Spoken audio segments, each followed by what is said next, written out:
So today's episode is about cognitive biases. Now, the human mind is a very fascinating piece of kit. And there are certain ways that our brain likes to think that maybe aren't in our best interests. And maybe it's something that you notice in other people, or maybe it's something you notice within yourself. Either way, there's 23 that we're going to cover today. We're going to offer information about what they are, how they work, maybe an example, and then tips on how to overcome them. And it's something that we've all experienced. You probably aren't aware of the names for them as yet, but once you are, you'll start to identify times you've seen this in your everyday life. So the first one is conservatism bias. Conservatism bias. This is this tendency to under-adjust our beliefs when presented with new evidence.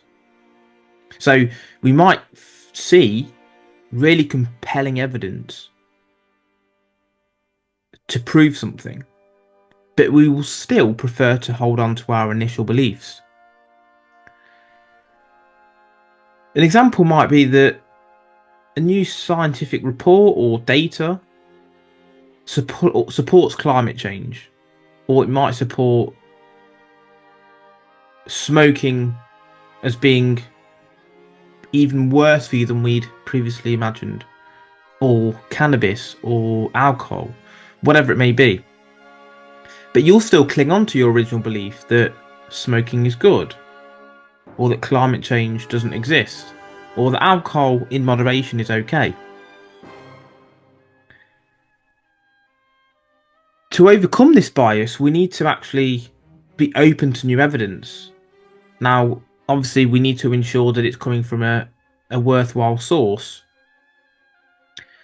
but we need to reevaluate our beliefs in light of recent information.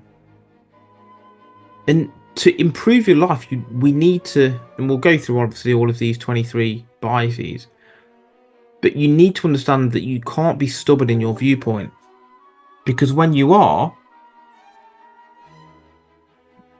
then what happens is that you will cause yourself issues in the long run.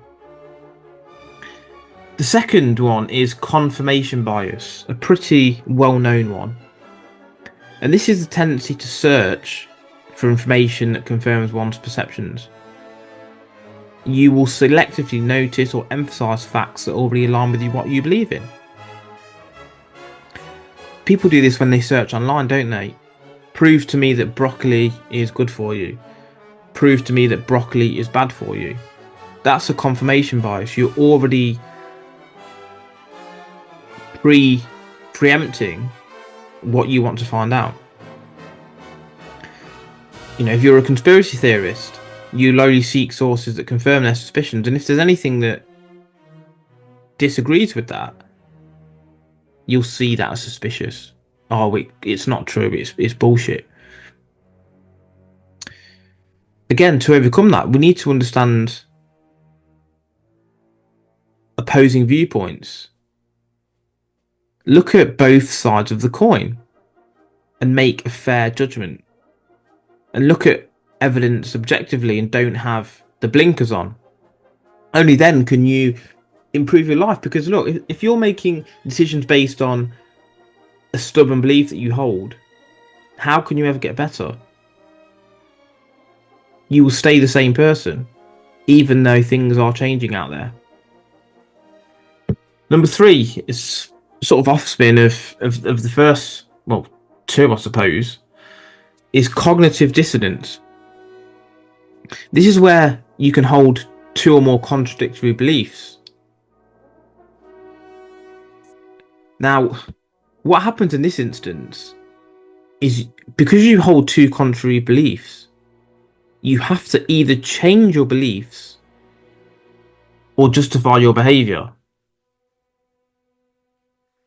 And this is really important, Because imagine, we'll use the same example, a smoker. You can either believe smoking is unhealthy, or you believe it's healthy, don't you?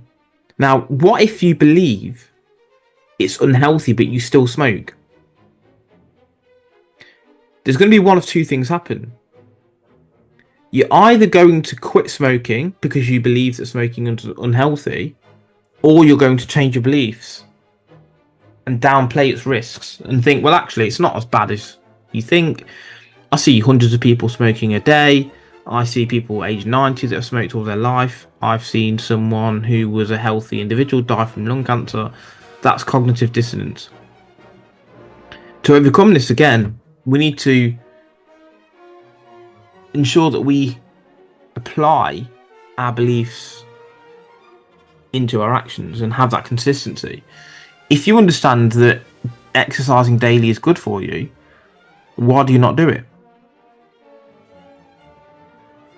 If your beliefs are that strong about having a good mentality and being optimistic, why are you still negative?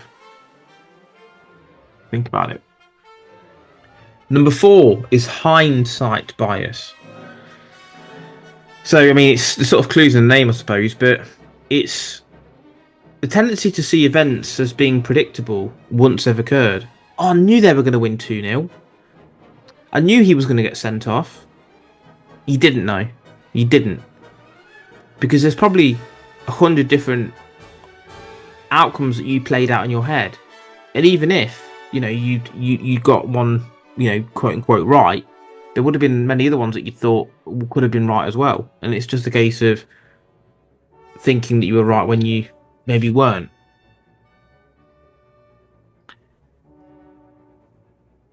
The next one is the bandwagon effect. This is the tendency to adopt behaviours because everyone else does it, jumping on the bandwagon. Trends, this is where you get trends from, or popular opinion.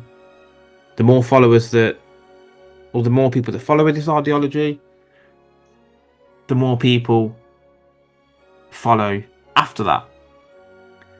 And it's a case of conformity, and we'll probably go on to conformity at some point, but it's definitely something that needs to be thought about. You might start investing into cryptocurrency because everyone else is doing it. You might start wearing this new brand of clothing because everyone else is doing it. Is that really the right thing to do?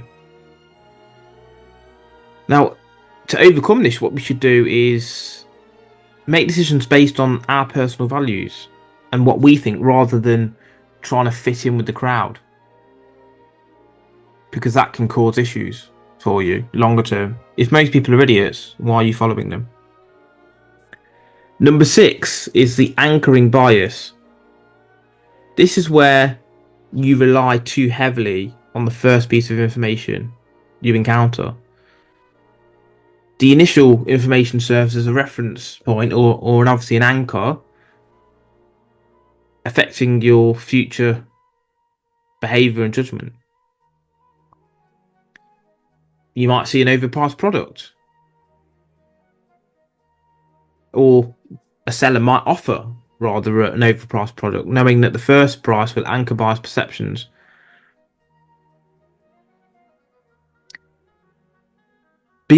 Now, we need to be aware that the anchor is there, and seek out multiple data points before deciding. Don't just go by your first exposure. We see this with stories. Generally, the person who speaks first is the story that's believed, because it's the first piece of information, and you have to try and disprove that then. Even though the second person is telling the truth, we've already made up our mind based on the information we first heard. Next one is the Dunning-Kruger Effect. Now, this is the opposite of the imposter syndrome. So this is where people with low ability overestimate their ability. You might lack skill, but you're unaware of your incompetence. It's where beginner's luck sometimes comes from. in the respect of you think you're better than you are, but after time you realise you're not as smart as you once thought you were. You know, you might be brand new to chess or martial arts or sales, and you think you're amazing, but actually you'll start to realise that you're not. You need to understand where you are realistically so you can chart a course for improvement. And by doing so, you can gain feedback and seek out mentors. Because being more knowledgeable is going to help you to improve in whatever you're doing and actually then get results off the back of it. So number 8 is the fundamental attribution error. So this is the tendency to overemphasize personal characteristics and ignore situational factors in judging others' behavior. So to put that into a realistic context, we blame the individual rather than considering external circumstances. So if someone's late, you're just assuming they're lazy rather than considering a traffic delay or a crash or maybe even the weather. So we have to consider external factors before influencing the actions of others or ourselves. Number 9 is the optimism bias. So this is the tendency to overestimate the likelihood of positive outcomes. You know, you're looking at things through rose-tinted spectacles, as they say. Because this is where people believe they are less likely to experience negative events than others. It will never happen to me. I will never get cancer. I will never, lose my license, whatever it's going to be. But actually, it can happen to anyone. We can all get ill. We can all die. We can all go bankrupt. But we see it as we're separate to that. We're invincible. To overcome it, we should be realistic. Now, I think with optimism bias, being optimistic is good, actually. But there has to be a sense of realism within the optimism as well. Because only then can we plan and have a safety net for if things go wrong. Next one is a self-serving bias. This is the tendency to attribute success to personal factors and failure to external factors. So, example, when things go well, we think how amazing we were. Oh, this sale went through. I made this money. I won this competition. But then when things don't go right, you blame the referee or where you live, the weather, your friends, whoever. In one class you might get a good grade and say, "Oh, I'm pretty clever. I've worked hard." But if it's another class, you might blame it on the teacher and say it's the teacher's fault. We need to take accountability and take responsibility, because only then can we continue to improve, remain humble, and understand that only we can change our circumstance. Number 11 is the choice supportive bias. So this is the tendency to remember one's choices as better than they were. We look back and think, well, yeah, I made the right decision there. But actually, did we? You look at your past decisions and think, yeah, they were probably the best at that point in time, let's move on. We think that the t-shirt we bought was the right one. We think that the job that we took was the right one. We think that the business decision we made was the right one, because we focus on the good qualities and not the negative. Instead, be critical of our past decisions to get rid of this bias, because actually we can go back and look at, or we can create feedback and say, well, actually, I could have done this better, and if so, this might have happened. It's the only way to self-reflect. Number 12 is the omission bias. The omission bias. So this is where you judge harmful actions worse than inactions, even though inactions are in some respects an action. Because if they see themselves as omitting action, so the omission bias, it's not that bad.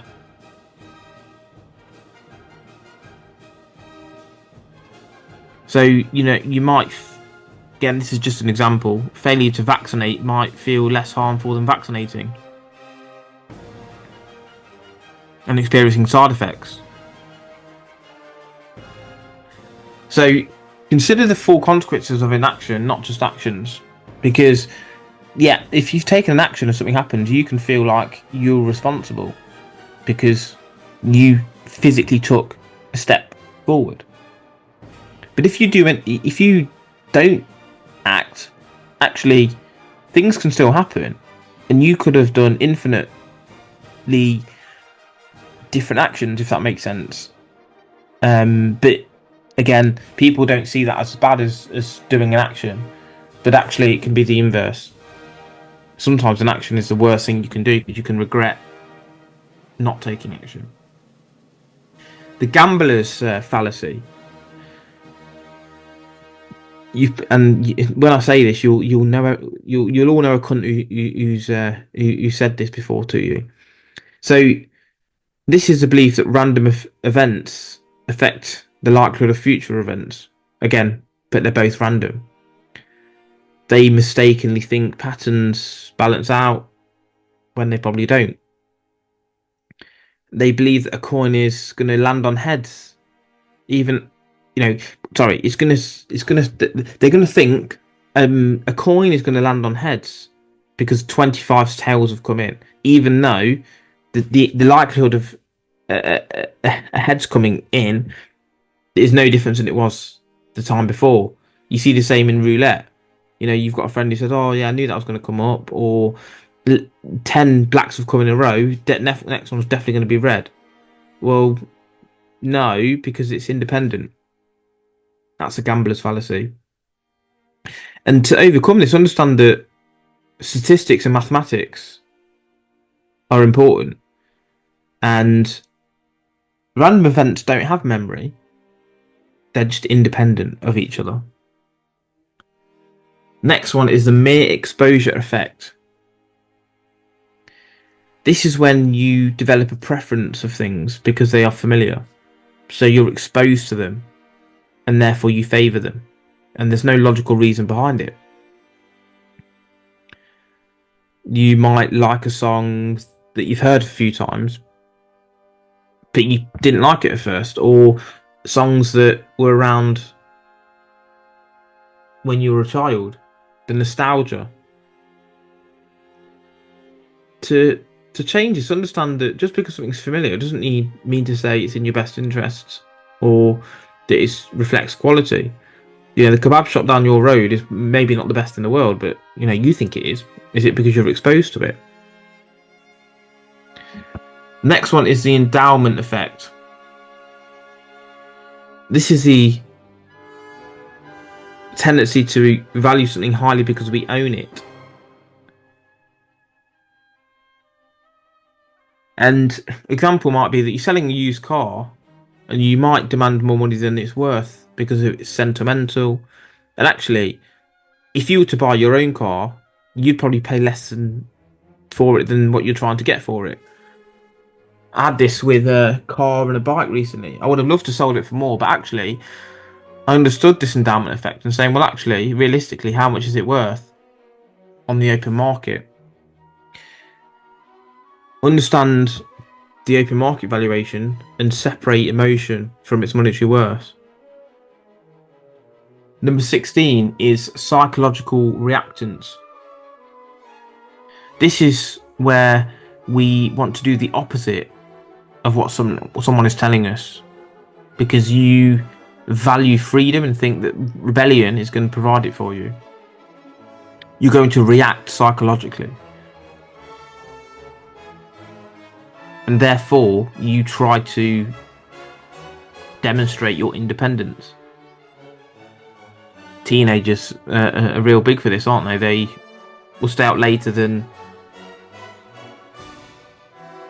they are asked, purely on the basis that they want to rebel.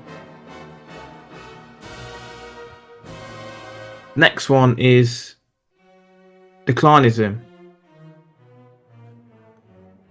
This is the belief that society is generally in decline.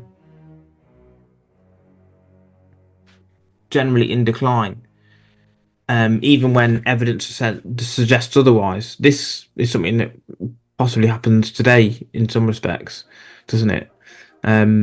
People say the old was better, and in some ways they're right, and I do agree with that. But in other respects, it's not, and you need to look at those parts independently.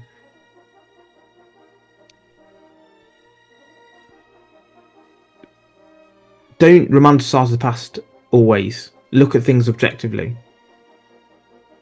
Whether it's cars, music, society, anything really. Look at the data and see where things are. Number 18 is the contrast effect. The contrast effect. This is the enhancement or the diminishment of a perception when compared with a contrasting object.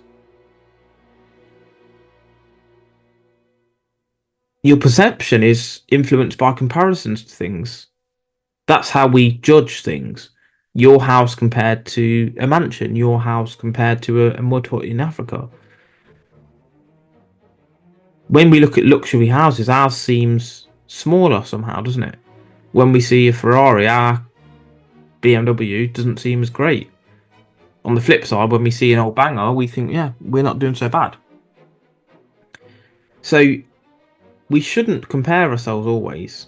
We should make decisions based on intrinsic qualities and not always compare. Number 19 is the illusion of control. This is where we overestimate our ability to control things. We believe we have more control than we really do. We believe we can influence outcomes of sports games by wearing lucky shirts. And not always the case. Focus on what you can control. And a lot of the time this is just our mindset and how we think about things and the choices we're going to make. Sometimes that lucky shirt is not going to make a difference. Number 20 is the illusory truth effect. This is a tendency to believe false information to be correct, even after repeated exposure. So, the repetition of false statements can create credibility. And this is where the whole tell a lie enough times, it becomes truth. And this is sometimes what the media does. So what we should do is verify information from credible sources and make our own opinion and do our own research, as they say. Number 21 is the Ostrich Effect. This is where we avoid negative information by burying our head in the sand. We ignore bad news or whatever. We ignore our financial difficulties by not checking our bank balance. We need to look our problems in the face and not try and hide from them. Hiding from them can actually cause them to get worse.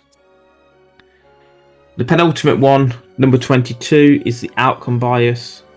This is a tendency to judge a decision based on its outcome rather than the quality of the decision.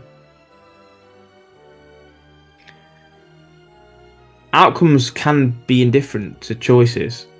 Sometimes you can make a bad choice and it turns out okay. And on the flip side, you make a good decision, but for some reason it doesn't work. Don't look at just the result. Look at the rationale behind it as well. Investors might make a risky investment that pays off and thinking, well, this must be the way to go about it then. And it's not always the case. Not always the case. We need to look at fundamentals and not just short-term quick wins. And finally, the overconfidence bias. This is overestimating one's abilities and the accuracy of your predictions. People believe they're better at tasks than they actually are, which can lead to poor decision making. You make a few good bets and you somehow are some betting expert. You start a business and somehow you're the best thing since sliced bread. You're Mr. Entrepreneur. Not necessarily the case. We need to understand feedback and looking at where things are. So these biases can influence our decisions. We've gone through obviously 23 of them. There are a couple of more, a few more rather. By being aware of these, we can start to mitigate their effects and realise, actually, are we shooting ourselves in the foot? Are we not acting in the right way that's going to get us the best results moving forward? Think about which ones you have and think about ways to overcome them. And then you'll see maybe you weren't thinking as logically as you thought you were.